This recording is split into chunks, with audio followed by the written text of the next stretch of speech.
Bonjour à tous. Question du jour de Christiane. Ouais, Christiane nous dit, salut Christiane, elle nous demande comment on peut intégrer la RSE dans une chaîne d'appro. Alors c'est assez simple et ça va être lié à un sujet environnemental et achat. Donc en fait on peut l'articuler sur ces deux sujets. Alors, on pourrait articuler sur d'autres choses, mais développement d'un circuit court. Donc en fait c'est par exemple si je suis restaurateur, ma démarche RSE, ça va être d'acheter toute ma marchandise dans un rayon de 40 km. Local. Voilà, par exemple.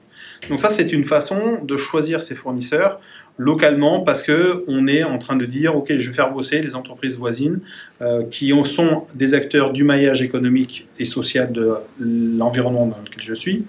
Donc ça, c'est un des premiers sujets.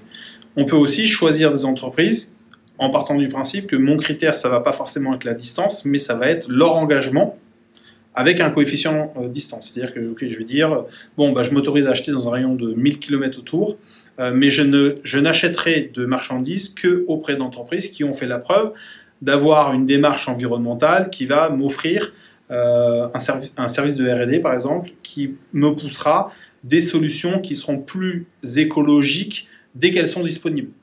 Donc vous voyez bien qu'en fait, dans la notion d'approvisionnement, il y aura toujours un enjeu de bon, bien évidemment, rapport, qualité, quantité, mais également disponibilité, engagement, philosophie, valeur, etc. Et c'est ça, en fait, que l'on va voir au travers de ce sujet-là, sur les questions d'approvisionnement, et qui peuvent être de différents facteurs. À vous de choisir ceux qui sont OK pour vous, et qui sont OK pour votre entreprise, parce que c'est aligné avec vous et votre raison d'être.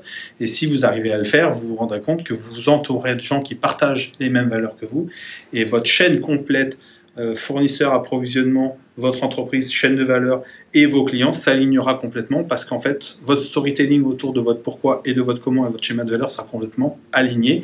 Et objectivement, vous On parle souvent d'alignement. Ouais, d'alignement, bah, bien sûr, parce que très souvent d'alignement. Une démarche RSE, une démarche sécurité, une démarche qualité, si vous dites la qualité, je m'en fous, mais je voudrais satisfaire mon client, bah, vous vous rendez compte que ça ne marche pas. Bon.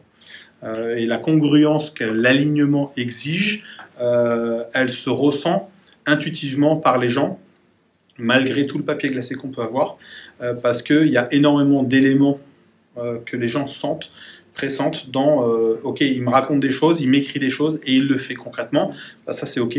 Mais s'il écrit et qu'il ne fait pas, ou qu'il a une posture qui n'est pas alignée avec son schéma de valeur et ce qu'il écrit, bah, OK, si c'est flou, il y a un loup, et s'il y a un loup, c'est pas aligné. OK, merci. Merci pour la question, et puis bah, partagez à ceux qui pourraient être intéressés par cette question-là. À bientôt. À bientôt pour vos questions. Salut!